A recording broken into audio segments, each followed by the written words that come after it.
You're listening to Civic Media. You can tune into any of our live shows on any radio station across the state with the Civic Media app. Find us in your phone's app store and listen anytime, anywhere.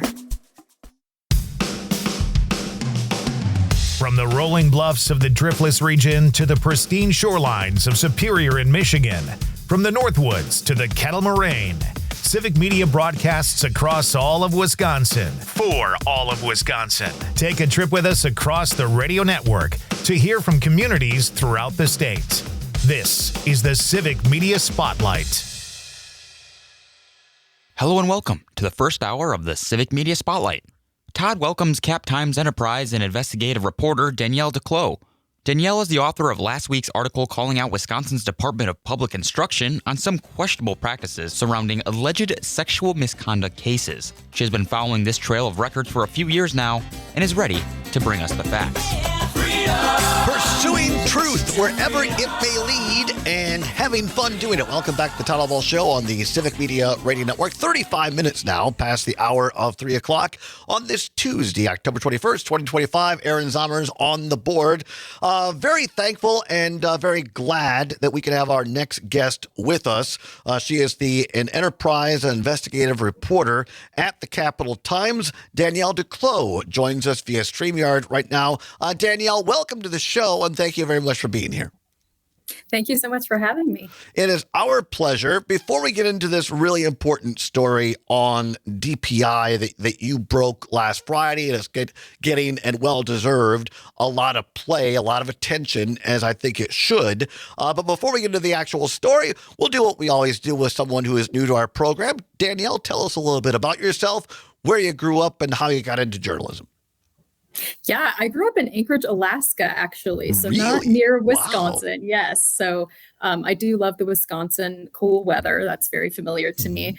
And really, I got my start in journalism in my high school journalism class and went to the University of Missouri School of Journalism from there, and then started reporting here in Wisconsin, covering specifically education in Green Bay. And then recently, about a year ago, I started at the Cap Times, solely focused on investigative and government accountability work. Wow. Well, we could talk for a half an hour on just what you said there. Never been to Alaska. I'm infatuated by it. Would love to go sometime. And Highly recommend. Anybody knows I was a comm major, not a journalism. They didn't have a J school at Platteville, but anybody who knows anything about journalism, Missouri is one of the top programs in the entire country, and turns out great reporters like yourself. So congrats on that. And so how long have you been at the Capital Times? Just a little over a year. So I started last June, All right. and have really been enjoying working here. Yeah. Well, that's fantastic. Welcome to Wisconsin, even though you've been here for a while.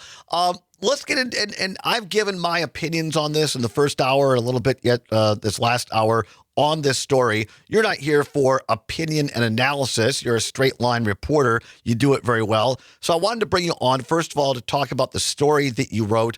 And then if we have time, I want to give you an opportunity. Dr. Underley put out a statement on Friday in response to what you had written. And I want to give you an opportunity to speak to that if you wish. But first of all, let's get into this story and what led you to start. It was a year-long investigation, right?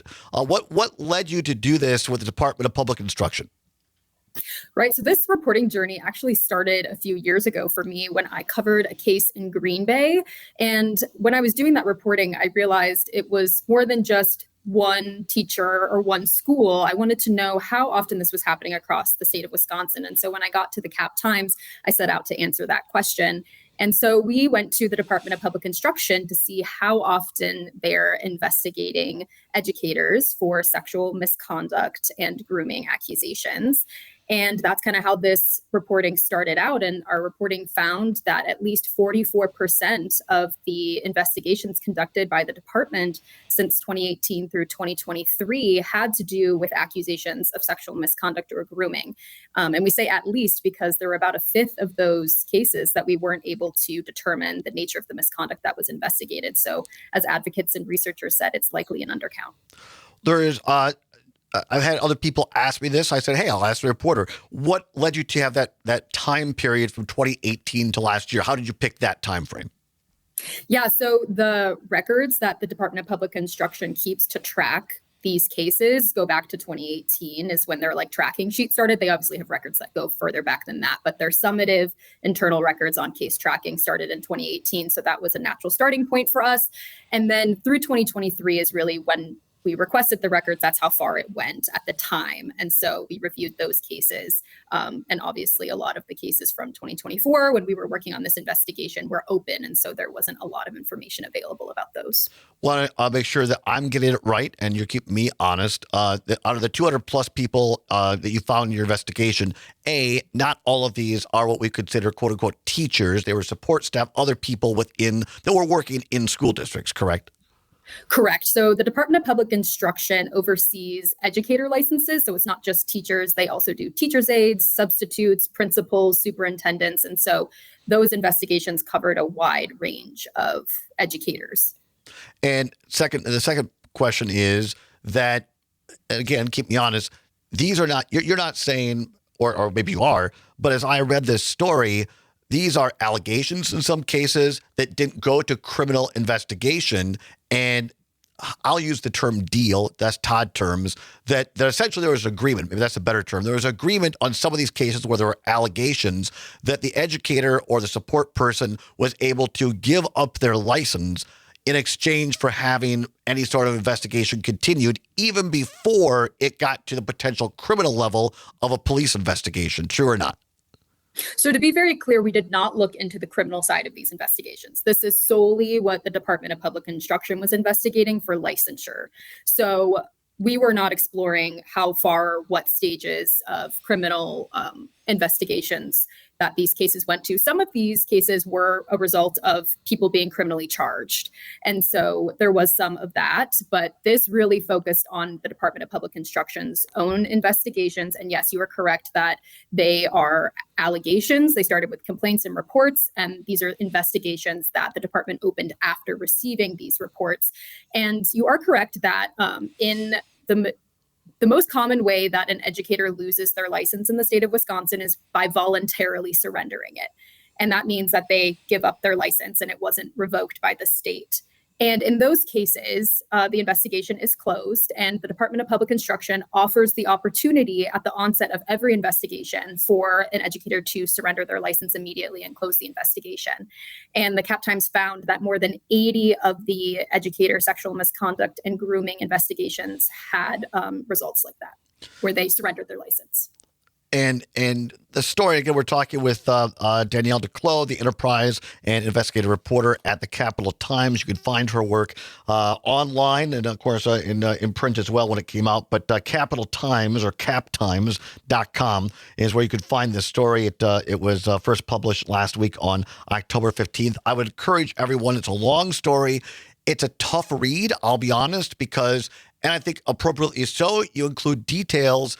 I would say as a reader, I think it unfortunately drives home the severity of these allegations, or in some cases where there were criminal charges.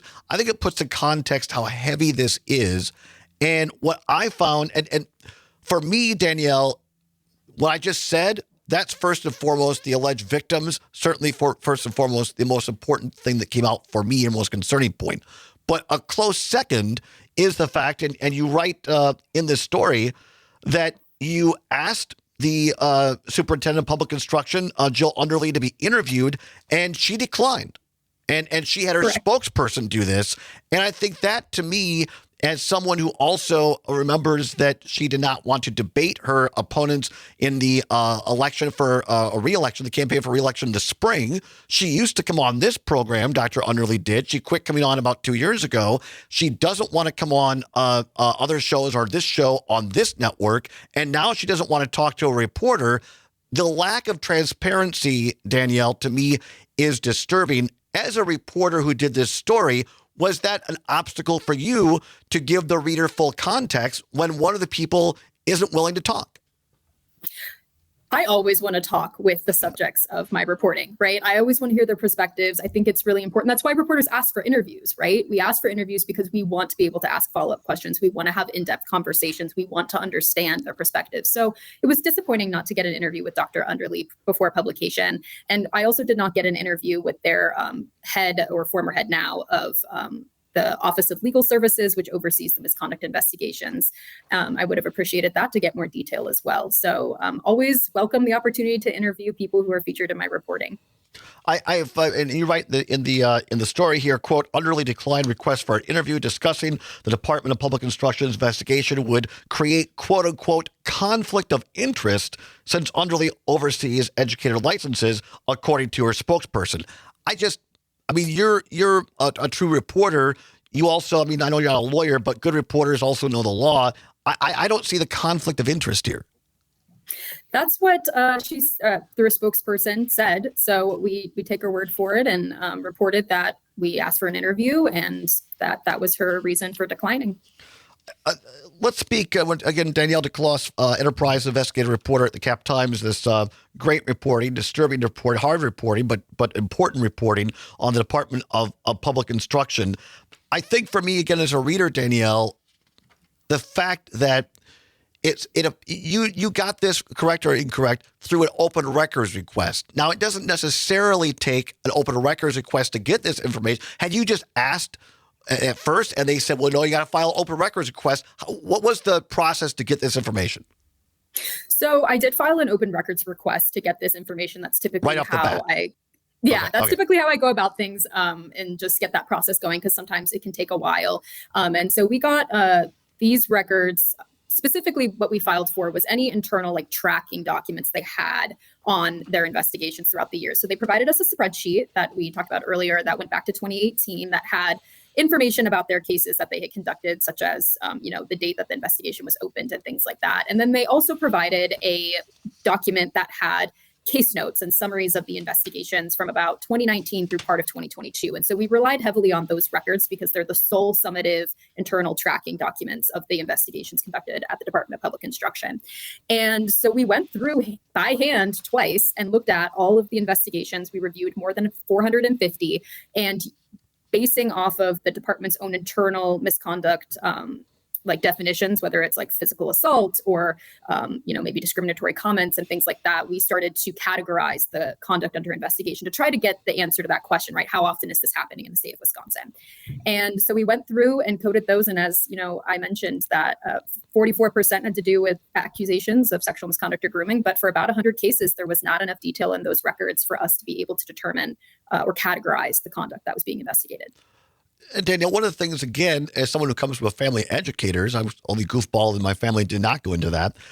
There are the vast majority, in my opinion, of educators in the state of Wisconsin are fantastic. And I think the lack of transparency on the DPI side, to what you just said, there might have been false accusations and these people were cleared. And the lack of transparency, in my opinion, only does harm to all the great educators out there. And I would think as a reporter, that also had to be frustrating to really have to kind of, fight for that information. Yeah, as a reporter, I'm always going to advocate for more transparency and access to information because it obviously makes my job easier and reporting what's going on a lot easier. And something that we did try to do is find out if we wanted an individual case file, how long would that take? And so we asked for 10 of those in April, and it took until September, over 4 months, before we got those 10 files back. We're going to come back and talk more with Danielle DeCloss, Enterprise investigative reporter at the Cap Times, on this story and what Dr. Underly said after the report came out. That and more is the All Ball Show on Civic Media's Radio Network.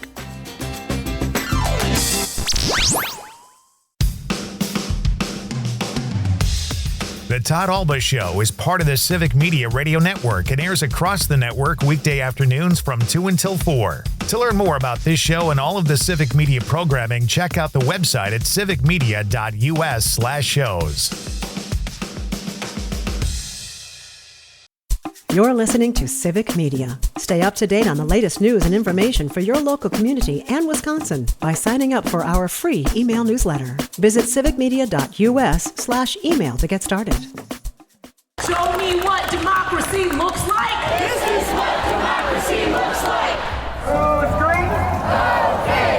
Welcome back to the Civic Media Spotlight. Last weekend, millions of Americans took to the streets as part of the No Kings protests. Across Wisconsin, Civic Media reporters were on the ground hearing speeches and talking to protesters. Cindy Greening in Eau Claire. At this crucial time, our nation is calling us to service, to be the heroes, to make sure that our America is a country with everyone included and no one left out. Chris Hornig in Wausau. We have a government in Washington right now that's really doing a lot of unconstitutional things, from grabbing people off the street, putting them in concentration camps, just dark holes that they're never going to see the light of day from again, and this federal government under Trump and his people is ignoring the laws. They're not following the Constitution. And what we're here today to do is to let everybody know that this is America. In America, we don't have kings. And what Trump and his people are trying to do is establish that monarchy at the top of the federal government. And we're here to say no. We kicked out the kings in 1776. And we don't want to go back to that. Judge and pastor Everett Mitchell in Madison. Our legal systems are being retooled, reconfigured, and realigned to incentivize ultimate power. From the United States Supreme Court all the way down to individual classrooms, the war for civil rights is being waged all over again. So as we stand here on King Street, it reminds us that the Voting Rights Act, the seminal legislation that sought to protect my vote, the black vote, your vote, everybody's vote of the marginalized, is being sliced and diced from one justice to the next. And for what purpose? Yeah, you better boo about that. And for what purpose? If we think it is merely an attack on voting, you're missing the larger picture. Neil Lubke of the Bad River Tribe in Madison. In my country, we have no kings. It said when the water turns to poison and you can no longer eat the fish, a new people will emerge. It's called the Ashke Bamadazing, the new people. And that's what you are here representing today, the Ashke Bamadazing, the medicine wheel. There is no racism, there is no discrimination. You are all welcome to my country.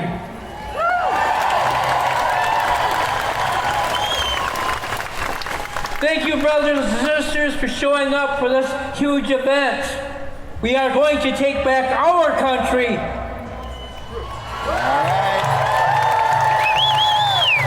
Do it peacefully, gently. Judge and pastor Everett Mitchell in Madison.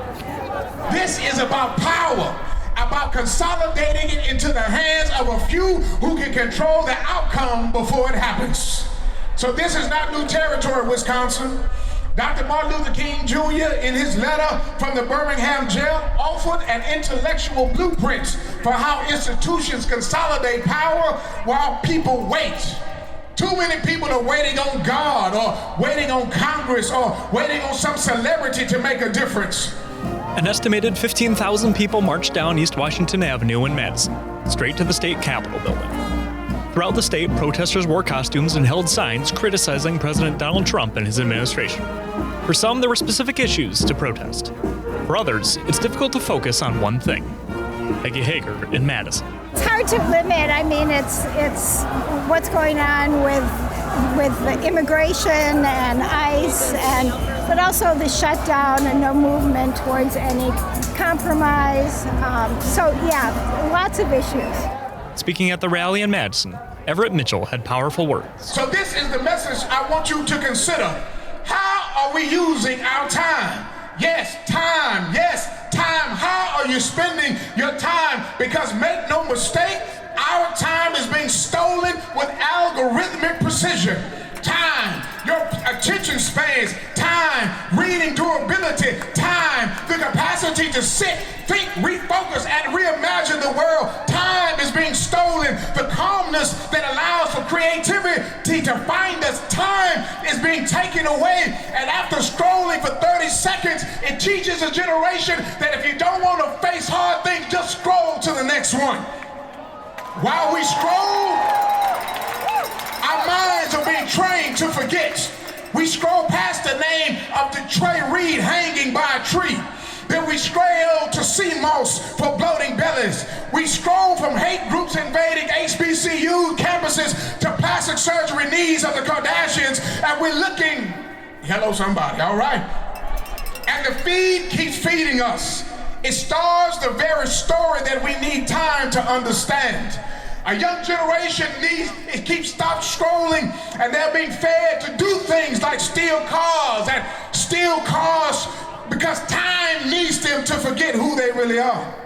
When we lose control of time, we lose our destiny. And while we scroll, the system tightens. The black unemployment rate rises to the level that it was in 1968 as DEI programs are being gutted. 350,000 black women have lost their jobs in spaces that were created to bring inclusion. And why is this the moment? Because I gotta remind you right now, Wisconsin, now is that time. Because if now is not the time, I don't never know when time is. So I stand with here this afternoon in the spirit of the black prophetic tradition and declare, now is the time. Now is the time. Now is the time for us to wake up, the time to stand up, the time to build up, the time to sing up, the time to live up, the time to read up, the time to walk up, the time to run up, the time to swim up, the time to laugh up, the time to cry up, the time to drive up, the time to preach up, the time to dance up, the time to rap up, the time to sign up, the time to ride up, the time to dig up, the time to build up, the time to hope up, the time to play up, and my God, the time is now for us to fight up. Reporting around Wisconsin, Melissa Kay, James Kelly, Lisa Hale, Max Martinson, Isabella Nieto, Charlie Pittman. I'm Parker Olson. For the third segment of the Civic Media Spotlight, we have Mornings with Pat Krietlow. The families of people with developmental disabilities are especially worried about their future now that Republicans have shut down access to key government services and are making health insurance less affordable. Knowing that around 80% of women with some form of intellectual disability have been sexually assaulted, access to contraception and other affordable care is especially important. Pat talks to one mother about the real-life impact of the GOP's political games on her daughter. This next topic is a little more on the mature side when it comes to politics, policy, and the real-world impact on people, and includes discussions about sexual assault, but also about the medical decisions that have to be made by families. It gets beyond what I would say is just outright game playing that's happening in places like the nation's capital right now, where healthcare to some people just seems to be a case of numbers on a spreadsheet, and that these are very generic concerns. But when it comes to people, families with people who have developmental and other disabilities, this is no game. And we're not just talking about the medications that people need on a daily basis. There is, for an example, a statistic that says somewhere around 80% of women who have developmental disabilities or intellectual disabilities, around 80% have been sexually assaulted at some point in life. And so access to things like contraception and the full range of reproductive health care services is vitally important, and yet is under threat in so many ways through Medicaid cuts, through cuts to premium tax credits that make health insurance affordable through the Affordable Care Act, and much more. It's these kinds of real issues that Megan Lowe has to deal with her daughter, Nora, and she joins us now to talk to us about that from the Merrimack area. Megan, good morning. How are you?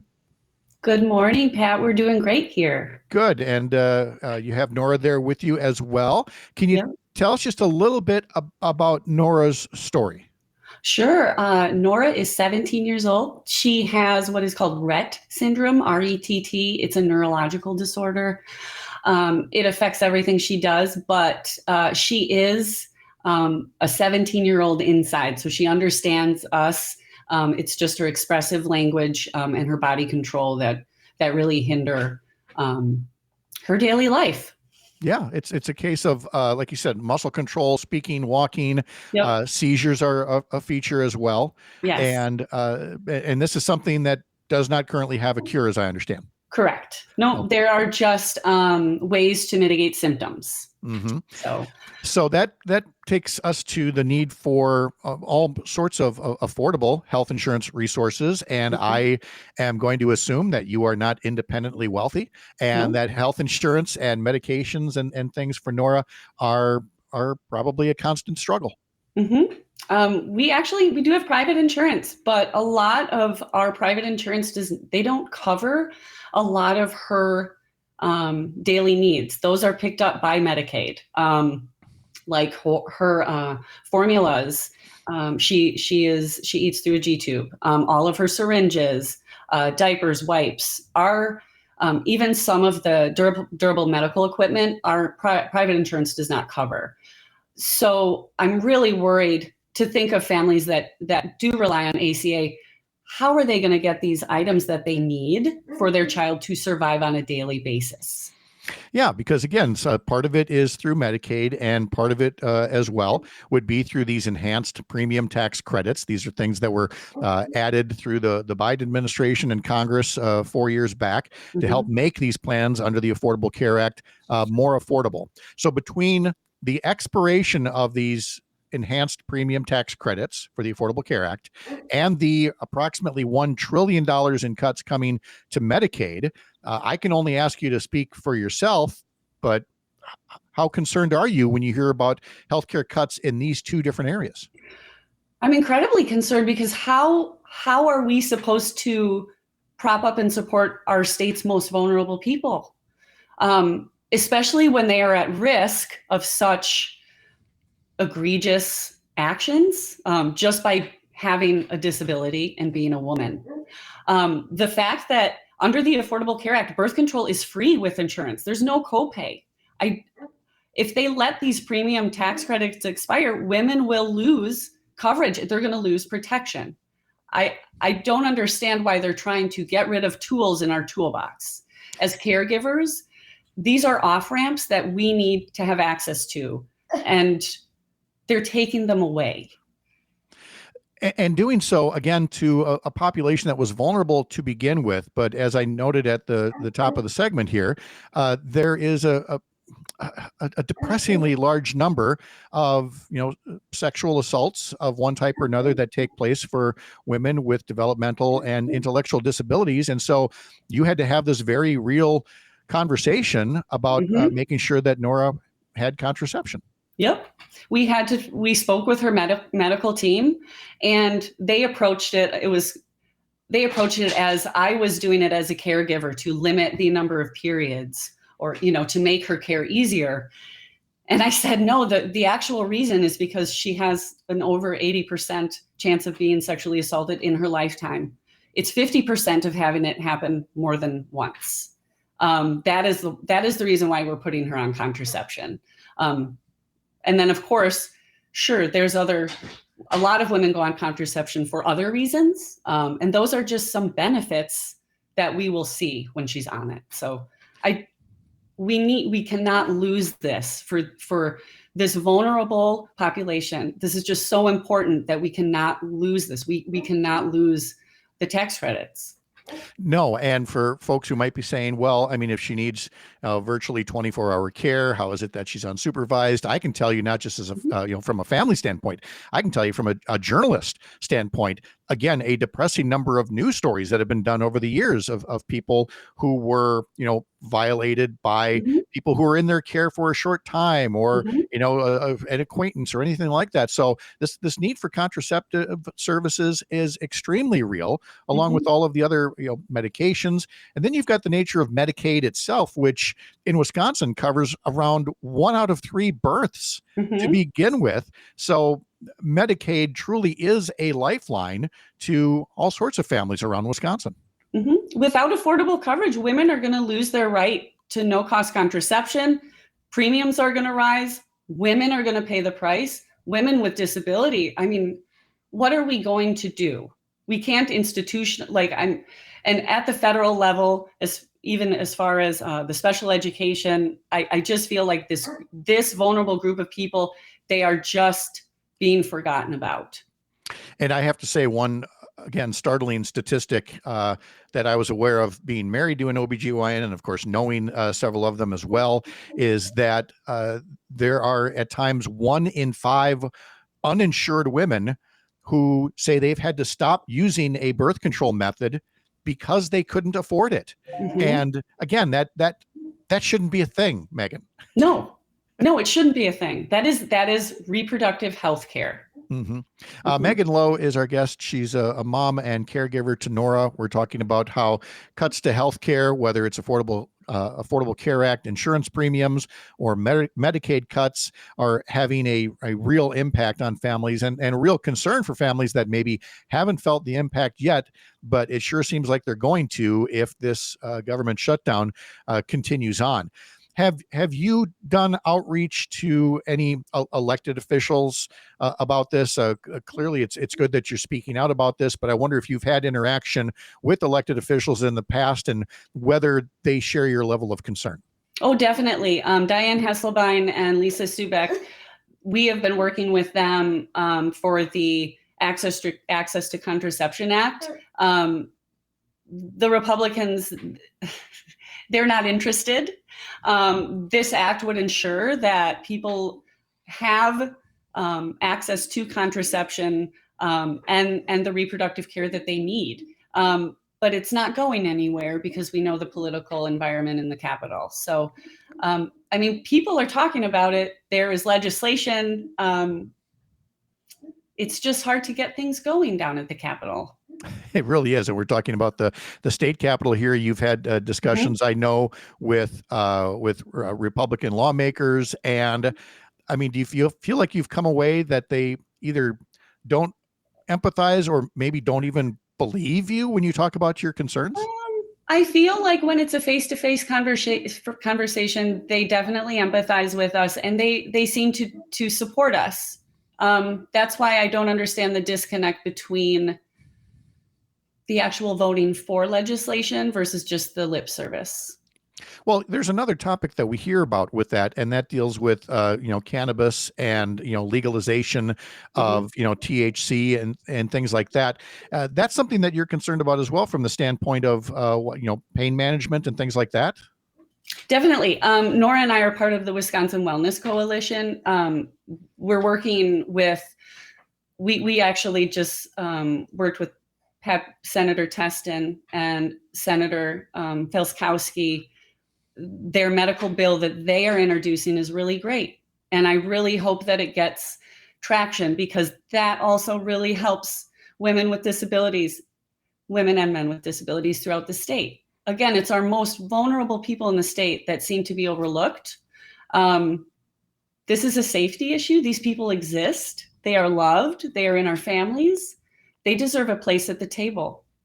And it's also, frankly, a convenience issue. Wisconsin is quickly becoming an island surrounded by states that have provided some form of legalization, at least for, medical use of cannabis products. And so there's a whole lot of Wisconsinites that face a very long drive for an assortment of services and products right now.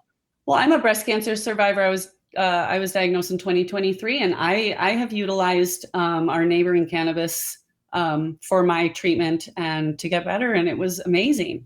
And I testified to that. I feel like there are a lot of issues in the state capitol that they have the support, the Contraception Access Act, cannabis. The Republican legislator is just not letting those bills come forward. And there is support, and it's very sad to see. It is because, again, at both levels, at the state legislative level and at the federal congressional level, there are things that can be done at the federal level. Maybe not slash, $1 trillion from Medicaid, and at the state level, maybe accept the Medicaid expansion and cover more people so that they, that they have affordable care. So moving forward, Megan, then as people hear about this shutdown and they hear that it deals with healthcare issues like the enhanced premium credits for the Affordable Care Act, what is the ultimate takeaway? What is it that you hope people think about moving forward whenever they start hearing the news reports about the shutdown dragging on? Well, when premiums rise, women are going to pay the price. Congress needs to keep the premium tax credits in place to protect contraception and reproductive care. There is no way around it. I'm not sure what we're going to do for these people if they don't. Megan Lowe joins us from the Merrimack area with her daughter Nora to talk to us more about how this is all real. This isn't just some game that they play in Washington. It's not just some stalling that they do in Madison. There are real people and lives affected by this. And Megan, I appreciate so much that you were able to take time with us today and help share Nora's story and your story with us all. Thank you again. I hope you have a good day. Thank you, sir. Thank you, Megan, very much. Still ahead, coming up in the next hour, we will be talking to Sean O'Malley about your money and the markets. We'll be talking to Chad Holmes from 98.9 WXCO in Wausau, and of course, catching up on the week's political news with Joe Zepecki. I'm Pat Krietlow from Up North News. This is the Civic Media Radio Network.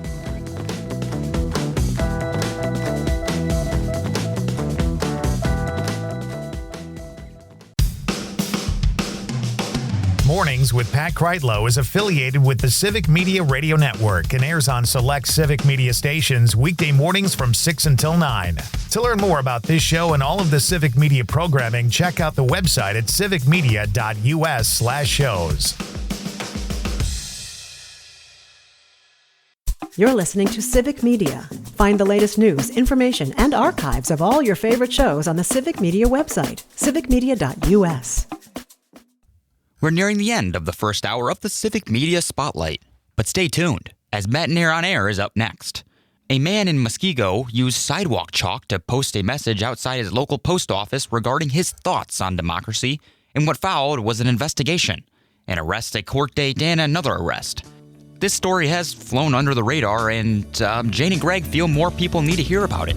So tune in. Good morning. Welcome back to Matt and Air on Air. Jane Matt and Air, Greg Bach, our one, our only Cal Zone on the board, coming to you from our studio at Radio Park in Racine. You can always join us, call or text. The number is the same at 855-752-4842. You can also leave a comment if you're watching on the live stream on Facebook, YouTube, and what used to be Twitter. This is an article from the Wisconsin Examiner, Mary Beth Danielson, with the byline. It is a commentary piece that says, "Is there freedom of speech in Muskego?" So interesting story. It's a very interesting story, and we're going to include this in our show notes. Yes. So you can find it after the show is over. Go to civicmedia.us, look at the top, click on shows, scroll down to Matt and Air on Air. Click on that, and then there's an archive about the last 2 months worth of shows. Greg puts together all the show notes with all the articles that we talk about if you want to read further. But I highly encourage you to read this article. Please read this one and share it. Jim Brownlow says he remembers that on January 6th of this year, he wrote with red, white, and blue chalk on the sidewalk in front of the Muskego post office, "Remember January 6th every November." 2 weeks later, police came to his door. The property manager of the post office building, someone had vandalized the sidewalk, and he had to hire a cleaning service to clean it up. It was chalk. It's chalk.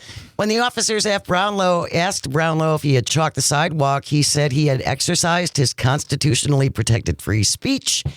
He also said chalk can be washed off with soapy water and a broom. Well, yeah, or one rainfall and just wait.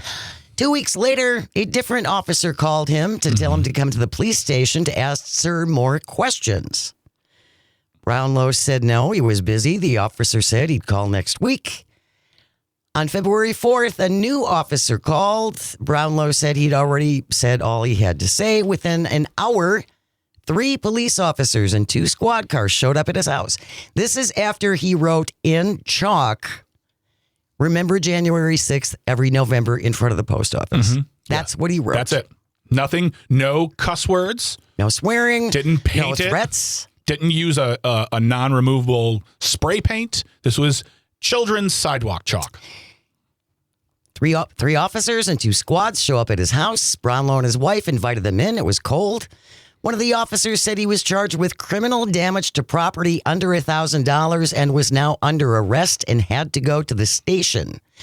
Brownlow said he wouldn't do that without his attorney. He also said he wouldn't resist because he's 76 and doesn't want to break anything. Officers emptied his pockets, patted him down, cuffed him, took him out the front door, drove him to the police station, cuffed to a bench. They handed him a summons to appear in court March 12th. At that time, Brownlow said he wouldn't pay guilty and pay a $900 fine, so he was given a trial date in August. 6 months later, before he could submit a motion to dismiss, this Muskego prosecutor told the judge the criminal damage charge had been dropped because it couldn't be proven in court. Well, Jane, it's over, right? No. Oh. Immediately, before Brownlow could figure out what was happening, they turned around and charged him with disorderly conduct. Same moment, same courtroom, same incident, same judge and prosecutor. He has a new court date now of November 7th. And Jim Brownlow, you're going to read in this article, he's not an Antifa. Oh, no. He's not a recluse. He is a man who retired in his career as a middle school librarian. And we don't have time to go over that, but the charges and the accusations people make against him for what he did, which once again was writing words in chalk on a sidewalk in front of a post office, all protected under the First Amendment, we thought. He has perfect responses to all of this. I really, really encourage you to go. In fact, you know what I'm going to do, Jane? I'm post this in the socials too. Great. Because we're talking about a lot of great things today, but I feel like that this article is a perfect example of people standing up for themselves and powers that be becoming scared and overreact. I mean, this is time and money and energy. This is not just some like, oh, we're going to slap the cuffs on you. Take it. Like, he's in court. He's talking to lawyers. This is a waste. This is waste and abuse. Absolutely. Absolutely. So, yeah. Again, what was the horrific thing he wrote? Mm-hmm. He wrote in red, white, and blue chalk in front of the Muskego post office, remember January 6th every November. That's it. Tell me. Wow. Tell me the people who dislike us, because I know you're listening and watching. And by the way, as always, thank you for giving us your time. You don't have to do this.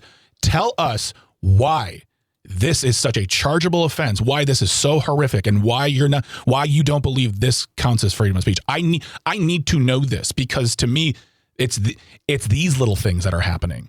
People are getting, and these are intimidation tactics. Without a doubt. And as you said, this is going to cost Mr. Brownlow money. Mm-hmm. And this is what they do. Yeah. This is how you go after people. You might not necessarily end up with them in jail, but you can bankrupt them. And also, from a municipality standpoint, it's also costing the taxpayers. Well, Cassandra says, I can't imagine how these cops feel. What a waste of their time. I know. I mean, you sent 3 officers there in 2 separate squad cars. Because he's a dangerous criminal? He's a 76-year-old man who made the comment that he didn't want to resist because he was afraid he'd break something. First of all, kudos for the joke. That was wonderful. But this is where we're at. This is where we're at. This is how it begins. And I need to know from people. Email it in. Jane says at Civic Media. Tell me why what's happening to this man right now is good, justified, and makes us better as a nation. PJ on the live stream says, this is one of those stories that shouldn't be a thing. You're absolutely right. News is coming up next, and then when we return, all the best commutations.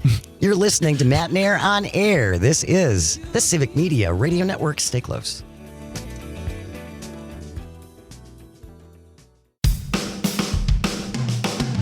Matt and Air on Air is part of the Civic Media Radio Network and airs on select Civic Media stations weekday mornings from 9 to 11.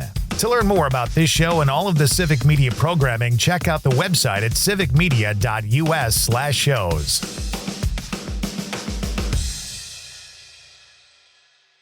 The national news cycle never stops, but it can be hard to find news about your local community. Civic Media is dedicated to providing quality local and state news coverage across Wisconsin. With the Civic Media app, you can get notifications about local stories that matter to you and your community. Find the free Civic Media app in your phone's app store and choose notifications from the menu to tell us what kind of news you want to hear about.